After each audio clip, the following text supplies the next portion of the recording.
بسم اللہ الرحمن الرحیم۔ السلام علیکم۔ یہ بہت ہی اہم اور نہایت ہی شاندار قرآنی واقعہ ہے، اور اسی واقعے کی وجہ سے قرآن مجید کی اس سورت کا نام سورہ بقرہ یعنی گائے والی سورت رکھا گیا ہے۔ اس کا واقعہ یہ ہے کہ بنی اسرائیل میں ایک بہت ہی نیک اور صالح بزرگ تھے، اور ان کا ایک ہی بچہ تھا جو نابالغ تھا، اور ان کے پاس فقط ایک گائے کی بچیا تھی۔ ان بزرگ نے اپنی وفات کے قریب اس بچیا کو جنگل میں لے جا کر ایک جھاڑی کے پاس یہ کہہ کر چھوڑ دیا کہ یا اللہ عز و جل، میں اس بچیا کو اس وقت تک تیری امانت میں دیتا ہوں کہ میرا بچہ بالغ ہو جائے۔ اس کے بعد ان بزرگ کی وفات ہو گئی، اور بچیا چند دنوں میں بڑی ہو کر درمیانی عمر کی ہو گئی، اور بچہ جوان ہو کر اپنی ماں کا بہت ہی فرما بردار اور انتہائی نیکوکار ہوا۔ اس نے اپنی رات کو 3 حصوں میں تقسیم کر رکھا تھا۔ ایک حصے میں سوتا تھا، اور ایک حصے میں عبادت کرتا تھا، اور ایک حصے میں اپنی ماں کی خدمت کرتا تھا، اور روزانہ صبح کو جنگل سے لکڑیاں کاٹ کر لاتا اور ان کو فروخت کر کے 1/3 رقم صدقہ کر دیتا، اور 1/3 اپنی ذات پر خرچ کرتا، اور 1/3 رقم اپنی والدہ کو دے دیتا۔ ایک دن لڑکے کی ماں نے کہا کہ میرے پیارے بیٹے، تمہارے باپ نے میراث میں ایک بچیا چھوڑی تھی جس کو انہوں نے فلاں جھاڑی کے پاس جنگل میں خدا عز و جل کی امانت میں سونپ دیا تھا۔ اب تم اس جھاڑی کے پاس جا کر یوں دعا مانگو کہ اے حضرت ابراہیم و حضرت اسماعیل و حضرت اسحاق علیہ السلام کے خدا، تو میرے باپ کی سونپی ہوئی امانت مجھے واپس دے دے۔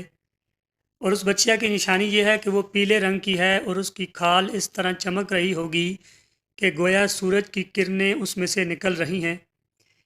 یہ سن کر لڑکا جنگل میں اس جھاڑی کے پاس گیا اور دعا مانگی، تو فوراً ہی وہ گائے دوڑتی ہوئی آ کر اس کے پاس کھڑی ہو گئی، اور یہ اس کو پکڑ کر گھر لایا۔ تو اس کی ماں نے کہا، بیٹا تم اس گائے کو لے جا کر بازار میں 3 دینار میں فروخت کر ڈالو، لیکن کسی گاہک کو بغیر میرے مشورے کے مت دینا۔ ان دنوں بازار میں گائے کی قیمت 3 دینار ہی تھی۔ بازار میں ایک گاہک آیا جو در حقیقت فرشتہ تھا۔ اس نے کہا کہ میں گائے کی قیمت 3 دینار سے زیادہ دوں گا، مگر تم ماں سے مشورہ کیے بغیر گائے میرے ہاتھ فروخت کر ڈالو۔ لڑکے نے کہا کہ تم خواہ کتنی بھی زیادہ قیمت دو، مگر میں اپنی ماں سے مشورہ کیے بغیر ہرگز اس گائے کو نہیں بیچوں گا۔ لڑکے نے ماں سے سارا ماجرا بیان کیا، تو ماں نے کہا کہ یہ گاہک شاید کوئی فرشتہ ہو، تو اے بیٹا تم اس سے مشورہ کرو کہ ہم اس گائے کو ابھی فروخت کریں یا نہ کریں۔ چنانچہ اس لڑکے نے بازار میں جب اس گاہک سے مشورہ کیا تو اس نے کہا کہ ابھی تم اس گائے کو نہ فروخت کرو، آئندہ اس گائے کو حضرت موسیٰ علیہ السلام کے لوگ خریدیں گے تو تم اس گائے کے چمڑے میں سونا بھر کر اس کی قیمت طلب کرنا، تو وہ لوگ اتنی ہی قیمت دے کر خریدیں گے۔ چنانچہ چند ہی دنوں کے بعد بنی اسرائیل کے ایک بہت مالدار آدمی کو جس کا نام عامیل تھا، اس کے چچا کے دونوں لڑکوں نے اس کو قتل کر دیا اور اس کی لاش کو ایک ویرانے میں ڈال دیا۔ صبح کو قاتل کی تلاش شروع ہوئی، مگر جب کوئی سراغ نہ ملا تو کچھ لوگ حضرت موسیٰ علیہ السلام کی خدمت میں حاضر ہوئے اور قاتل کا پتہ پوچھا، تو آپ نے فرمایا کہ تم لوگ ایک گائے ذبح کرو اور اس کی زبان یا دم کی ہڈی سے لاش کو مارو، تو وہ زندہ ہو کر خود ہی اپنے قاتل کا نام بتا دے گا۔ یہ سن کر بنی اسرائیل نے گائے کے رنگ، اس کی عمر وغیرہ کے بارے میں بحث و کرید شروع کر دی، اور بالآخر جب وہ اچھی طرح سمجھ گئے کہ فلاں قسم کی گائے چاہیے تو ایسی گائے کی تلاش شروع کر دی۔ یہاں تک کہ جب یہ لوگ اس لڑکے کی گائے کے پاس پہنچے تو ہو بہو یہ ایسی ہی گائے تھی جس کی ان لوگوں کو ضرورت تھی۔ چنانچہ ان لوگوں نے گائے کو اس کے چمڑے میں بھر کر سونا اس کی قیمت دے کر خریدا، اور ذبح کر کے اس کی زبان یا دم کی ہڈی سے مقتول کی لاش کو مارا، تو وہ زندہ ہو کر بول اٹھا کہ میرے قاتل میرے چچا کے دونوں لڑکے ہیں جنہوں نے میرے مال کے لالچ میں مجھ کو قتل کر دیا ہے۔ یہ بتا کر پھر وہ مر گیا۔ چنانچہ ان دونوں قاتلوں کو قصاص میں قتل کر دیا گیا، اور مرد صالح کا لڑکا جو اپنی ماں کا فرما بردار تھا کثیر دولت سے مالا مال ہو گیا۔ اس پورے مضمون کو قرآن مجید کی مقدس آیتوں میں اس طرح بیان فرمایا گیا ہے۔ ترجمہ کنز الایمان۔ اور جب موسیٰ نے اپنی قوم سے فرمایا، خدا تمہیں حکم دیتا ہے کہ ایک گائے ذبح کرو، بولے کہ آپ ہمیں مسخرہ بناتے ہیں۔ فرمایا، خدا کی پناہ کہ میں جاہلوں سے ہوں۔ بولے، اپنے رب سے دعا کیجئے کہ وہ ہمیں بتا دے گائے کیسی۔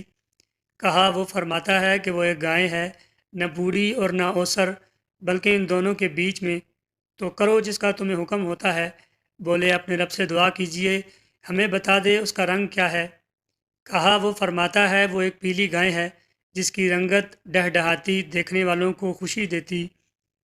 بولے اپنے رب سے دعا کیجئے کہ ہمارے لیے صاف بیان کرے وہ گائے کیسی ہے، بے شک گایوں میں ہم کو شبہ پڑ گیا اور اللہ چاہے تو ہم راہ پا جائیں گے۔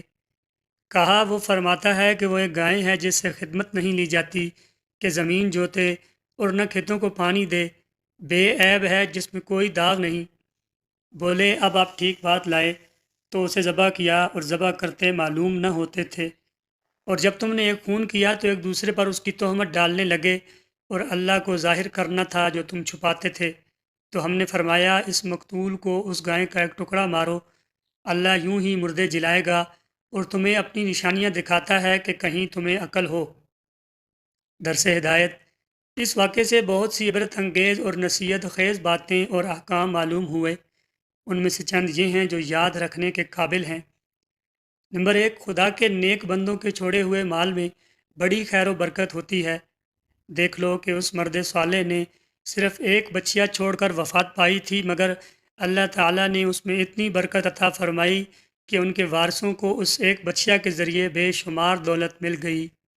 نمبر 2، اس مرد صالح نے اولاد پر شفقت کرتے ہوئے بچیہ کو اللہ کی امانت میں سونپا تھا، تو اس سے معلوم ہوا کہ اولاد پر شفقت رکھنا اور اولاد کے لیے کچھ مال چھوڑ جانا یہ اللہ والوں کا طریقہ ہے۔ نمبر 3، ماں باپ کی فرما برداری اور خدمت گزاری کرنے والوں کو خداوند کریم غیب سے بے شمار رزق کا سامان عطا فرما دیتا ہے۔ دیکھ لو کہ اس یتیم لڑکے کو ماں کی خدمت اور فرما برداری کی بدولت اللہ تعالیٰ نے کس قدر صاحب مال اور خوشحال بنا دیا۔ نمبر 4، خداوند قدوس کے احکام میں بحث اور کرید کرنا مصیبتوں کا سبب ہوا کرتا ہے۔ دیکھ لو بنی اسرائیل کو ایک گائے ذبح کرنے کا حکم ہوا تھا، وہ کوئی سی بھی ایک گائے ذبح کر دیتے تو فرض ادا ہو جاتا، مگر ان لوگوں نے جب بحث اور کرید شروع کر دی کہ کیسی گائے ہو، کیسا رنگ ہو، کتنی عمر ہو، تو مصیبت میں پڑ گئے کہ انہیں ایک ایسی گائے ذبح کرنی پڑی جو بالکل نایاب تھی، اسی لیے اس کی قیمت اتنی زیادہ ادا کرنی پڑی کہ دنیا میں کسی گائے کی اتنی قیمت نہ ہوئی۔ نمبر 5، جو اپنا مال اللہ تعالیٰ کی امانت میں سونپ دے، اللہ تعالیٰ اس کی حفاظت فرماتا ہے اور اس میں بے حساب خیر و برکت عطا فرما دیتا ہے۔ جو اپنے اہل و عیال کو اللہ تعالیٰ کے سپرد فرما دے، اللہ تعالیٰ اس کے اہل و عیال کی ایسی پرورش فرماتا ہے کہ جس کو کوئی سوچ بھی نہیں سکتا۔ نمبر 6، امیر المومنین حضرت علی رضی اللہ تعالیٰ عنہ نے فرمایا کہ جو پیلے رنگ کا جوتا پہنے گا وہ ہمیشہ خوش رہے گا اور اس کو غم بہت کم ہوگا، کیونکہ اللہ تعالیٰ نے پیلی گائے کے لیے یہ فرمایا کہ تسر الناظرین، کہ وہ دیکھنے والوں کو خوش کر دیتی ہے، اور اس سے معلوم ہوا کہ قربانی کا جانور جس قدر بھی زیادہ بے عیب اور خوبصورت اور قیمتی ہو اسی قدر زیادہ بہتر ہے۔ واللہ تعالی اعلم۔